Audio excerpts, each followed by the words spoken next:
بس 3 پیغام اور رہ گئے عورتوں کے حوالے سے، جوان کے حوالے سے۔ جوان لوگ سننے کے لیے تیار ہیں؟ دونوں ہاتھ اٹھائیے انشاءاللہ۔ بوڑھے لوگ غلطی سے ہاتھ مت اٹھائیے گا۔ آپ لوگ اس دنیا میں جوان ہونے والے نہیں، سیدھا جنت میں جا کر کے آپ جوان ہیں۔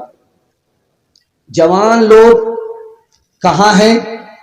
آج کسی بھی بوڑھے سے آپ سوال کیجئے، آپ کا بچہ آپ کو کما کر کے دیتا ہے تو وہ یہی بولتے ہیں ساس سسر پر مہربان ہے، ہم لوگوں کی طرف دھیان ہی نہیں ہے۔ 100 بوڑھے سے آپ پوچھئے تو وہ یہی کہیں گے کہ ہمارا بیٹا نافرمان ہے۔ ساس سسر پر مہربان ہے، سالی پر مہربان ہے، سسر کو قبلہ کہتا ہے،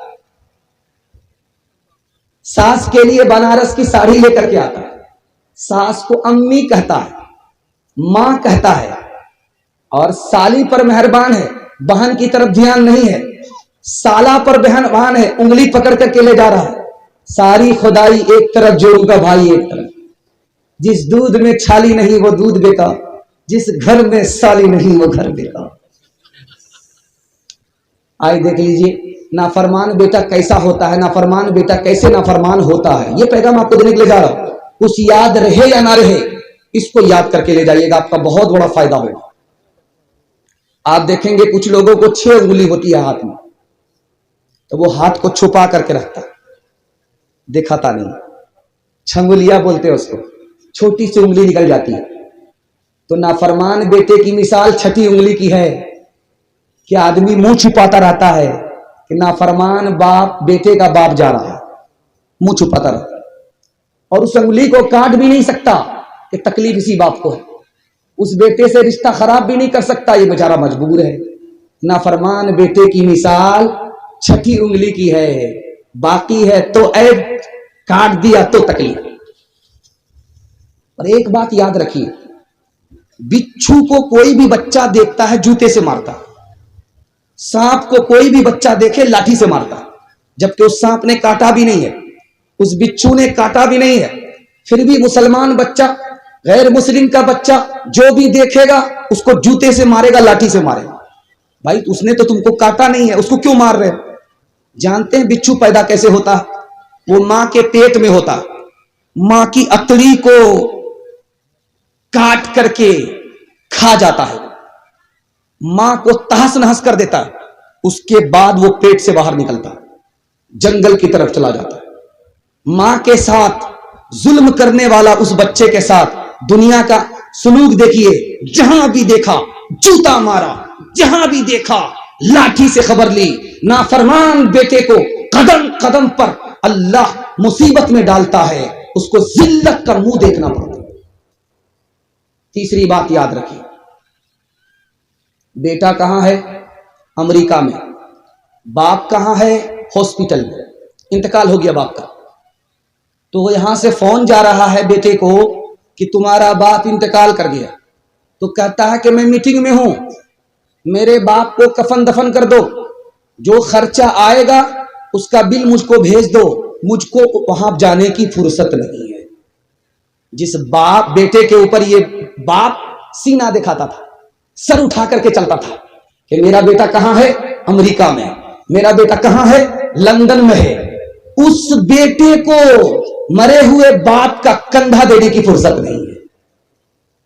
چوتھی بات بتا کر کے آپ کو بڑی حیرت ہوگی کہ بیٹا ہو نہیں رہا ہے، شادی ہو گئی، 10 سال ہو گئے بیٹا نہیں ہو رہا، تو کیا کہتا اللہ سے؟ اے میرے پروردگار، اگر تو مجھے بیٹا دے گا تو میں بدن کے کپڑے کے علاوہ سب کچھ خیرات کر دوں۔ اب اللہ نے دعا سن لی، بیٹا پیدا ہو گیا، جب جوان ہوا تو دارو کا گلاس لیتا ہے، جم کر کے دارو پیتا ہے، جب نشہ سر کے اوپر چڑھا، کسی کا مرڈر کر دیا، مرڈر کر کے وہ تو بھاگ گیا، اور یہ دعا مانگ کر کے بیٹے کو لانے والا باپ جیل کے اندر چلا گیا۔ بڑھاپے کی اولاد آوارہ ہوتی ہے۔ شیخ سعدی رحمت اللہ علیہ نے لکھا کہ جو آدمی بڑھاپے میں شادی کرتا ہے اور اس کو جو اولاد ہوتی ہے وہ آوارہ ہوتی ہے۔ ایک بوڑھا دعا کرتا ہے درخت کے نیچے کہ میرے پروردگار مجھے بڑھاپے کا سہارا دے دو، بیٹا مل گیا۔ وہ بیٹا دعا کرتا ہے میرے پروردگار وہ درخت بتا دو जहां मेरे बाप ने मेरे लिए दुआ किया था, मैं उसके लिए वहीं जाकर के बद्दुआ करूंगा कि मेरा बाप मर जाए, जल्ले तू जलाल तू इस बला को टाल। हजरत थानवी रहमतुल्लाह अलैह कहते हैं हम लोग बाप हैं। कैसे बाप हैं?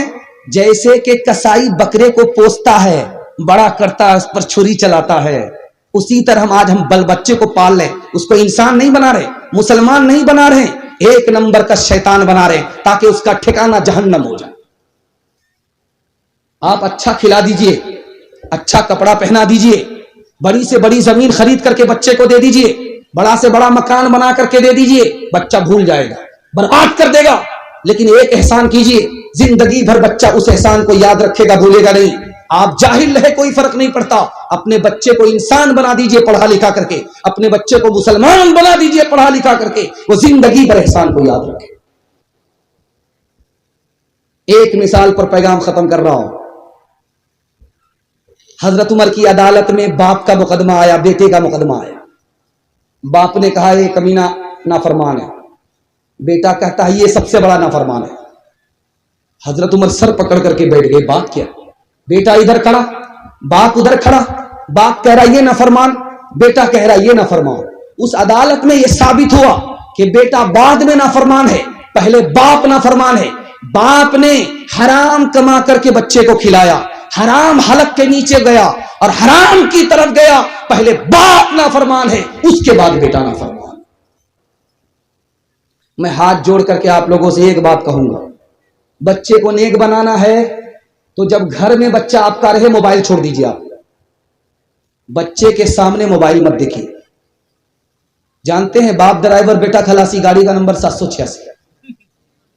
आपको तो मोबाइल चलाना ही नहीं आता और वो बच्चा एक नंबर का मास्टर है, कहीं से कहीं पहुंच जाए। और जानते हैं बच्चे के हाथ में अगर मोबाइल आ गया, उसके दिमाग में भी वायरस आएगा, दिमाग में दिल में भी वायरस आएगा। उसके हाथ में मोबाइल आ गया, वो पढ़ लिख करके कभी नहीं देगा। और इसमें उस बच्चे का कसूर नहीं है, माँ बाप का कसूर है। एक दिन तजर्बा करके आप देखिए, एक हफ्ता तजर्बा करके देखिए, आपके बच्चे की जिंदगी से मोबाइल छूट जाएगा। कैसे? बच्चा घर में आए, मोबाइल आप छुपा दीजिए, बच्चा घर से निकले, मोबाइल निकालिए, अजान सुनिए, कुरान सुनिए, बयान सुनिए, बच्चा आ जाए, संदूक में मोबाइल बंद कर दीजिए। एक हफ्ता ये काम कीजिए, देखिए बच्चे की जिंदगी से, उसकी आदत से मोबाइल निकल जाए। इंशाअल्लाह अमल करेंगे, हाथ उठाइए।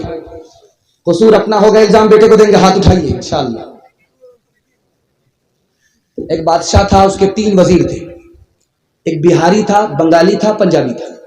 तीनों झगड़ा ज्यादा करते थे।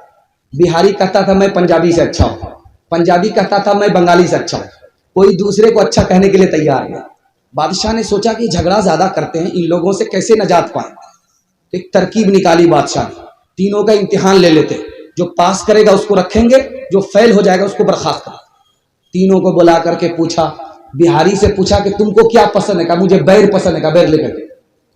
बंगाली से पूछा कि तुमको क्या पसंद है, कहा मुझे मालदा आम पसंद है, कहा लेकर के। पंजाबी से पूछा कि तुमको क्या पसंद है, कहा मुझे कटहल पसंद है, कहा लेकर के। तीनों लाइन से लग गए। अब सबसे पहले बिहारी का इम्तिहान हो रहा, तो बादशाह ने कहा बैर कैसे खाते? कहा हुजूर गुठली निकालते हैं, छिलका फेंकते हैं, चबा करके खाते हैं। कहा देखो इम्तिहान चल रहा है, गुठली भी नहीं फेंक सकते, छिलका भी नहीं निकाल सकते, चबाने की भी इजाजत नहीं, निगल करके बैर पास करना होगा। बैर पास, इम्तिहान पास, बैर अटका, यहां से बर्खास्त। अब वो हाइब्रिड बैर था, कहां पास होगा, जाकर के अटक गया तो बाप बाप करने लगा, रोने लगा, चिल्लाने लगा। तो बैर अंदर तो नहीं गया, दोबारा मुंह में वापिस आ गया तो हंसने लगा। बादशाह को बड़ी हैरत हुई, इसका रोना तो समझ में आता है, लेकिन ये हंसता क्यों? बादशाह ने कहा ए नालायक, तुम्हारा रोना तो समझ में आता है कि बैर अटका, मौत का खौफ होता है इसलिए तू रोता, लेकिन हंसता क्यों है? कहा हुजूर हंसने की वजह यह है, छोटे से बैर में मेरा ये हाल है, ये आम कटहल वाले का क्या हाल है।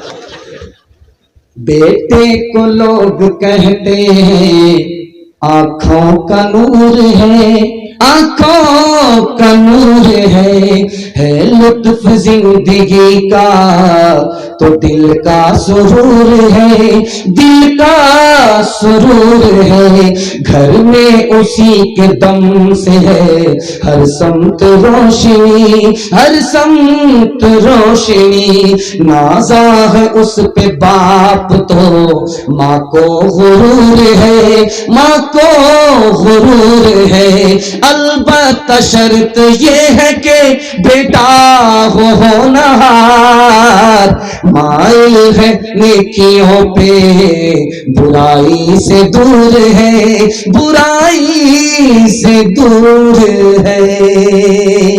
औरतों के हवाले से दो पैगाम। जहमत तमाम, कल भी आपको सुबह जलसा सुनना है। आज आपका जलसा जल्दी मुकम्मल होगा तो आपको सोने का टाइम मिलेगा। आज का जलसा कामयाब होगा तो इसकी बरकत से अल्लाह कल के जलसे को भी कामयाब फरमाएगा। औरतों के हवाले से दो पैगाम है। आप लोग यहां से वहां तक सुनने के लिए तैयार हैं? दोनों हाथ उठा दीजिए इंशाअल्लाह। औरत को सर पर बिठाएंगे, हाथ उठाइए इंशाअल्लाह। ध्यान से सुनिएगा, जल्दी से निकल जाएगा। सिर्फ दो पैगाम, 5 से 7 मिनट में मेरे हिस्से का जलसा मुकम्मल होगा।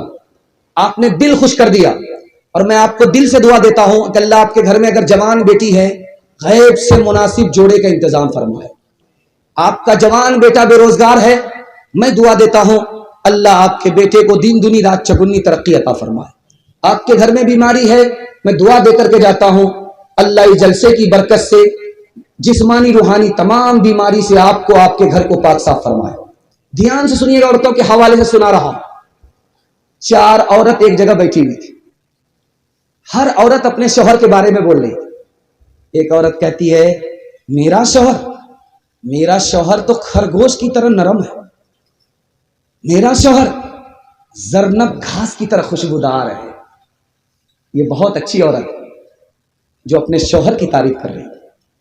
दूसरी औरत ने कहा, मेरा शौहर मालिक नाम है, ऊंट जब आते हैं घर पे तो ज्यादा होते और जब ऊंट जाते हैं घर से तो कम हो जाते। कहा क्या मतलब हुआ? इतना बड़ा मेहमान नवाज है कि मेहमान इधर आता है ऊंट ज़बह कर देता है, मेहमान इधर आता है ऊंट ज़बह कर देता है, आने वाला ऊंट तो ज्यादा हो जाता है, जाने वाला ऊंट कम हो जाता है। इतना बड़ा मेहमान नवाज मेरा शौहर है। तीसरी औरत कहती है, तेरा शौहर क्या है? जो मेरा शौहर है वो तेरा शौहर नहीं, मेरा शौहर ऊंचे सुतून वाला है, लंबी नियाम वाला। क्या मतलब हुआ? का मालदार भी है, बहादुर भी है। बहुत खुशकिस्मत औरत हो कि तुम्हारा शौहर मालदार है, तुम्हारा शौहर बहादुर है। अब एक चौथी औरत सामने आई, उसने कहा कि मेरे शौहर की खूबी बता रही हूं कि मेरे शौहर ने मुझको जेवर पहना करके मेरे कान को, नाक को, गले को भारी कर दिया। मेरा शौहर इतना अच्छा मुझको खिलाता है कि मेरे बदन में इतनी चर्बी हो गई है कि मेरा बाजू हमसे उठता नहीं है। इतना शानदार, इतना अच्छा, इतना नरम दिल, इतना मेहरबान मेरा शौहर। अब एक औरत आती है, वो कहती, जानते हो मेरा शौहर कौन है? 1 नंबर का पेटू है। जब खाने पर आता है सब कुछ खा जाता है, जब पीने पर आता है तो सब कुछ चट कर जाता है। दूसरी औरत आई, उसने कहा, जानते हो मेरा शौहर कौन है? आता है तो शेर की तरह आता है, जाता है तो चीते की तरह जाता है, झूठी शान दिखाता है, जेब में फूटी कौड़ी नहीं है। मियां बीवी दोनों बैठे हुए थे। अब इत्तेफाक ये है कि शौहर निहायत बदसूरत है, काला, और औरत इतनी खूबसूरत है कि चांद भी उसकी खूबसूरती के सामने फैल। तो बीवी कहती है शौहर से, यार तुम भी जन्नती। शौहर बोला कि मैं तो मरा नहीं हूं, जन्नत तो देखा नहीं हूं, हिसाब किताब तो हुआ नहीं है, मैं कैसे जन्नती हो गया? तो औरत कहती है, यार तुम बदसूरत हो, तुमको खूबसूरत बीवी मिली, तुमने अल्लाह का शुक्र अदा किया, और तुम बदसूरत हो, मुझको बदसूरत शौहर मिला, मैंने उस पर सब्र किया। सब्र ही से तो जन्नत मिला करती है, शुक्र ही से तो जन्नत मिला करती है। 2 तरह की औरत होती है समाज में। एक बहुत कीमती औरत होती है, इतनी कीमती होती है, इतनी कीमती होती है कि सोना भी उसके सामने फैल, चांदी भी उसके सामने फैल, मोती भी उसके सामने फैल। और एक औरत होती है कि उसकी कोई कीमत नहीं, गाजर मूली से भी बेकीमत होती है। وہ کون عورت ہوتی ہے 2 سال پر میں پیغام کو ختم کرنے کے لیے جا رہا ہوں اور آپ ہاتھ اٹھا کر کے وعدہ کیجئے موبائل اور فیس بک کی لڑکی کو ڈھونڈ ڈھونڈ کر کے نکاح کریں گے؟ ہاتھ اٹھائے. ایک دیکھیے مجنو ہماری طرح ہاتھ اٹھایا. دھیان سے سنیے گا اس کو جلدی سے. گھر میں مصیبت دیکھا, عورت نے کہا یار اس سے تو اچھا میرا پہلا شوہر تھا, اس کے گھر میں بڑا سکھ ملتا تھا, یہ کس کنگال سے میرا نکاح ہو گیا, اس کے گھر میں تو دکھ ہی دکھ ہے. یہ عورت گاجر مولی سے بھی بدتر, اس کی کوئی قیمت نہیں. ایک عورت ہے گھر میں مصیبت دیکھتی ہے تو کیا کہتی ہے, مصیبت میرے ہی گھر میں تھوڑو ہے, سارے گھر میں مصیبت ہے, اس سے زیادہ قیمتی کوئی عورت نہیں ہے. انشاءاللہ ماں باپ کی پسند سے شادی کیجیے. ماں باپ کی پسند سے جو شادی ہوگی بہت اچھی شادی ہوگی, بہت اچھی لڑکی سے ماں باپ نکاح کرائیں گے. ہاتھ اٹھا کر کے وعدہ کیجیے انشاءاللہ ماں باپ کی پسند سے شادی کریں گے. اس میں دیکھیے بڑے بوڑھے بھی ہاتھ اٹھا رہے ہیں, ان کی کیا دوسری شادی کا ارادہ ہے کیا؟ نہیں ہے چیز میں کمی کوئی زمانے میں, کوئی برا نہیں قدرت کے کارخانے میں. نہ تھی حال کی جب میں اپنی خبر, نہ تھی حال کی جب میں اپنی خبر, رہے دیکھتے اوروں کے عیب و ہنر. نہ تھی حال کی جب میں اپنی خبر, رہے دیکھتے اوروں کے عیب و ہنر. پڑی اپنی برائیوں پہ جب نظر تو زمانے میں کوئی برا نہ رہا.